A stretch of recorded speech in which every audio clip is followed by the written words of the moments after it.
Em nome de Jesus Cristo, o nosso Salvador. Amém.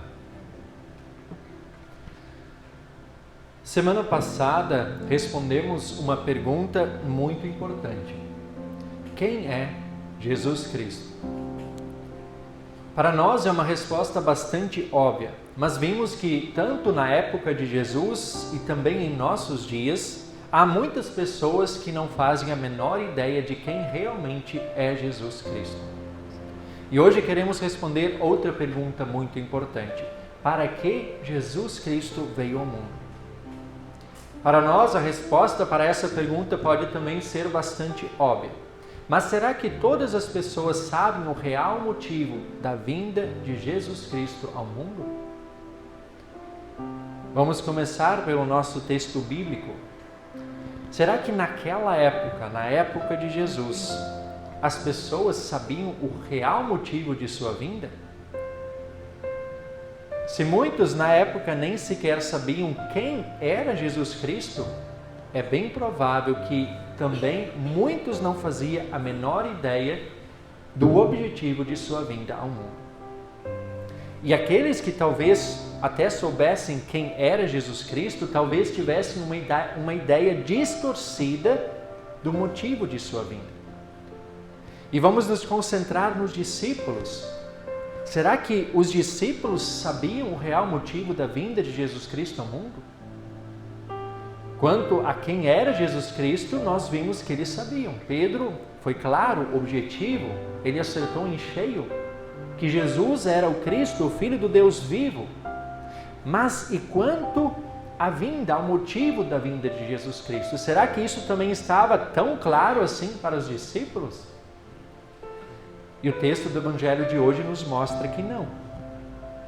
Quando Jesus Cristo começou a falar aos seus discípulos que era necessário que ele fosse a Jerusalém, sofresse muitas coisas nas mãos dos anciãos, dos principais sacerdotes e dos escribas, fosse morto e no terceiro dia ressuscitasse, qual não foi a atitude de Pedro? Chamou Jesus para um lado e começou a repreendê-lo, dizendo que Deus jamais permitiria que tal coisa acontecesse.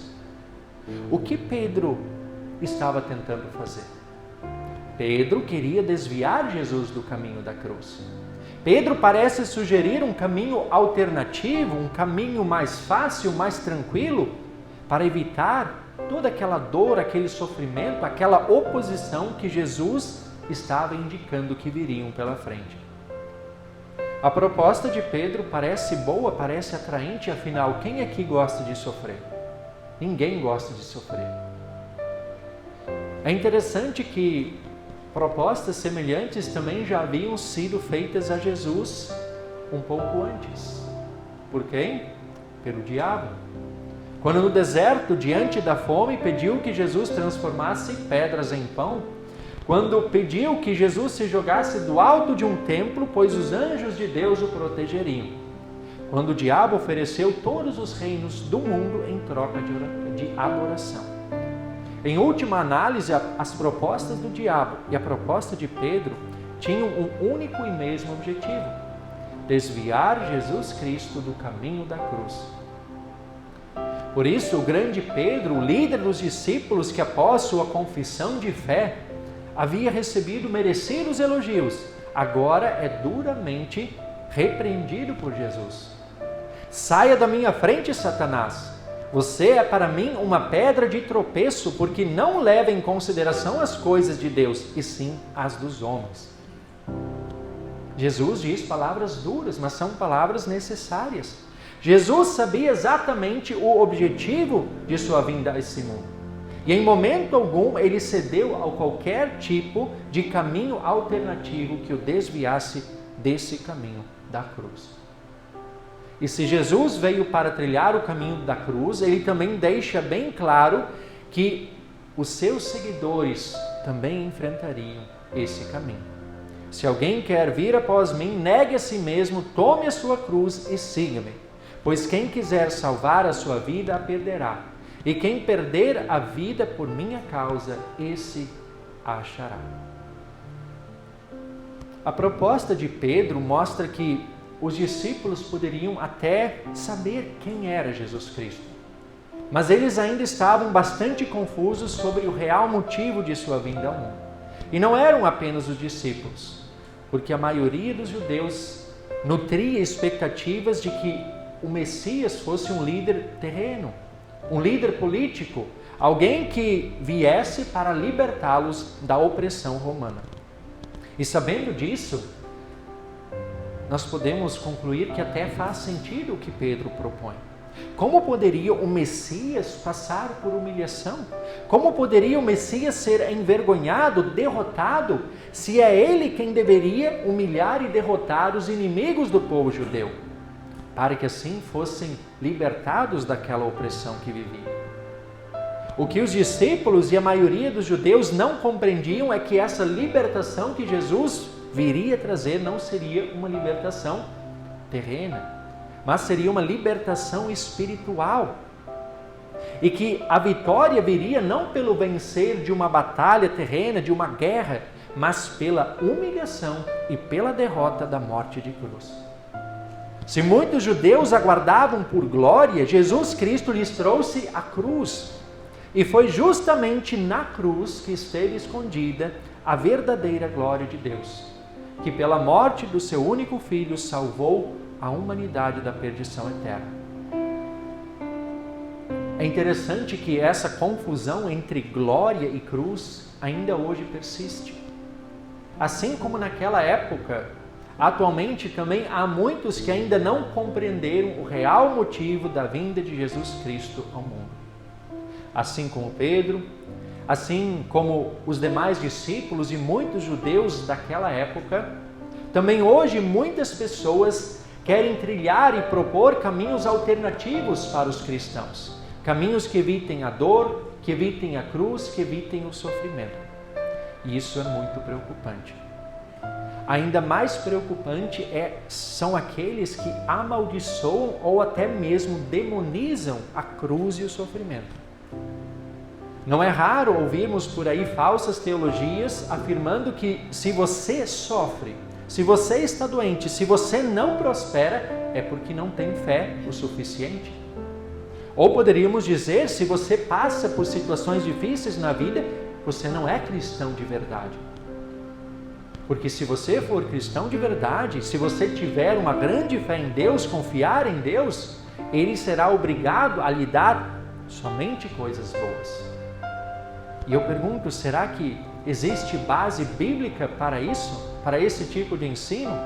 Será que foi isso que Jesus Cristo afirmou?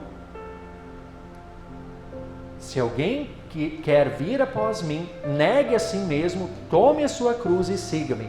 Pois quem quiser salvar a sua vida, a perderá. E quem perder a vida por minha causa, esse a achará. Foi isso que Jesus disse. Essas são as palavras de Jesus. A cruz, ela faz parte do discipulado. É uma consequência da fé. E todo cristão estará sujeito à cruz. A cruz pode vir ou não, mas todos nós estamos sujeitos a ela. E é importante lembrar que a cruz não é algo que a gente procura. Cruz não são os problemas, os sofrimentos do dia a dia, com doenças, conflitos, problemas, dificuldades, muitas vezes situações que podem surgir por consequência de algum pecado, de um mau hábito, de um mau comportamento nosso. A cruz do cristão é todo tipo de sofrimento, de oposição, de zombaria, de perseguição que poderemos enfrentar por causa da nossa fé em Jesus Cristo. Nenhum cristão procura pela cruz. Pelo contrário, nós até oramos para que Deus nos prive dela. Mas a cruz é uma consequência que pode surgir do nosso seguir a Cristo. Jeremias foi um fiel profeta de Deus. E ele sofreu, ele foi perseguido por sua fidelidade a Deus. Não apenas Jeremias, mas muitos outros profetas, servos dedicados de Deus no Antigo Testamento. Assim também os discípulos, todos eles foram perseguidos. A tradição histórica da igreja nos diz que apenas o apóstolo João teve uma morte natural. Todos os demais foram mortos por causa de sua fé. Inclusive Pedro, que aqui propõe que Jesus trilhe um caminho mais fácil, ele mesmo teve uma morte cruel. A tradição conta que Pedro foi crucificado de cabeça para baixo. Assim como tantos outros cristãos ao longo dos tempos que foram perseguidos, que foram mortos. E ainda hoje, no mundo, existem muitos cristãos que são perseguidos. Essa é a cruz de que Jesus Cristo fala. E esses cristãos que sofrem por causa da fé, eles podem perder tudo nesse mundo, mas a herança eterna está garantida para eles. Graças a Deus, nós aqui em nosso país não temos nenhum tipo de perseguição aberta, nem sequer uma grande oposição ao cristianismo. Talvez o tipo de perseguição mais comum em nosso meio seja a zombaria e a ridicularização pelo fato de alguém crer em Jesus. E não é uma cruz tão terrível, não é uma cruz tão dolorosa, mas não deixa de ser um tipo de cruz. E diante dessas situações, quando essas situações surgirem, quando formos perseguidos, zombados, ridicularizados por causa da nossa fé em Jesus Cristo, como deveríamos reagir? O apóstolo Paulo nos responde na leitura da epístola de hoje. Abençoem aqueles que perseguem vocês. Abençoem e não amaldiçoem. Não paguem a ninguém mal por mal, procurem fazer o bem diante de todos. Se possível, no que depender de vocês, vivam em paz com todas as pessoas. Meus amados, não façam justiça com as próprias mãos, mas deem lugar à ira de Deus. Não se deixe vencer pelo mal, mas vença o mal com o bem. É isso que nós devemos fazer diante de uma eventual perseguição. É assim que devemos agir como discípulos de Jesus que somos. Afinal, aqueles que perseguem, eles também são alvos do amor de Deus. Deus também quer salvar aqueles que perseguem. E se nós alimentamos ódio, se nós procuramos vingança com as próprias mãos, o que nós estamos fazendo? Afastando aquelas pessoas, fechando as portas para o testemunho. Mas se nós respondemos com amor, se nós pagarmos o mal como o bem, se nós orarmos por eles ao invés de os amaldiçoar, aí sim nós estaremos abrindo portas para o testemunho. Estaremos agindo como também Jesus Cristo agiu para com os que o perseguiram, o rejeitaram, o injustiçaram e o mataram. Foi assim que Jesus agiu. Além da cruz, que faz parte da caminhada cristã, também sabemos que não há uma base bíblica para afirmar que Deus é obrigado a abençoar física, materialmente e economicamente os cristãos. Deus não é obrigado a nada. E mesmo assim, Ele nos dá muito mais do que nós merecemos. Bênçãos físicas, como saúde, bem-estar, bênçãos materiais, bênçãos financeiras, sucesso na vida familiar, na vida individual, na vida profissional, tudo isso são grandes bênçãos que Deus nos dá. Não há como negar. Porém, a ausência de alguma dessas bênçãos também jamais será um sinal de que a pessoa não tem fé. Ou um sinal de que a pessoa está sendo amaldiçoada por Deus. Não. Afirmar que o cristão nesse mundo é obrigado a ter sucesso e prosperidade é a mesma proposta que Pedro fez a Jesus. É um caminho alternativo que desvia do caminho da cruz. E isso não vem de Deus, isso vem do maligno. Isso é pedra de tropeço, é levar em consideração apenas as coisas deste mundo, é agir segundo a vontade humana e ignorar a vontade de Deus. É uma tentativa de ganhar o mundo inteiro e correr o risco de perder a própria alma. Jesus Cristo veio ao mundo para seguir o caminho da cruz. Não foi o diabo que o desviou desse caminho, não foi Pedro que o desviou desse caminho. Jesus seguiu firme. Ele foi ao seu objetivo final. Ele não se desviou. Ele sofreu muitas coisas nas mãos dos anciãos, dos principais sacerdotes e escribas, foi morto injustamente, mas ressuscitou ao terceiro dia. E que bom que Jesus permaneceu firme no caminho, porque graças a isso nós temos hoje o perdão dos pecados e a salvação eterna garantida. É nesse caminho aparentemente contraditório, o caminho da cruz, que Deus revelou ao mundo a sua glória. e o seu grande amor por toda a humanidade. Meus queridos irmãos e irmãs, assim como Pedro, nós também muitas vezes oscilamos. Pedro, uma hora, confessou a Cristo como Filho de Deus, a outra hora propôs um caminho que o afastava do propósito de Deus. Nós também somos assim. Muitas vezes vacilamos, muitas vezes oscilamos em nossa fé. Uma hora confessamos e testemunhamos firme e fielmente a nossa fé em Jesus Cristo como Filho de Deus, como nosso único Salvador, mas outra hora vacilamos. Fracassamos ao tentar trilhar caminhos alternativos, caminhos humanos, caminhos mundanos, que aparentemente podem parecer inofensivos, mas que contrariam a vontade de Deus expressa na sua palavra, na Bíblia. E com isso a gente acaba trazendo consequências ruins para nós mesmos. Consequências que podem se tornar concretas na nossa vida nesse mundo, na nossa vida familiar, na nossa vida profissional, mas principalmente que podem trazer consequências espirituais. Nós temos que reconhecer, e não há como negar, que todos nós falhamos e pecamos.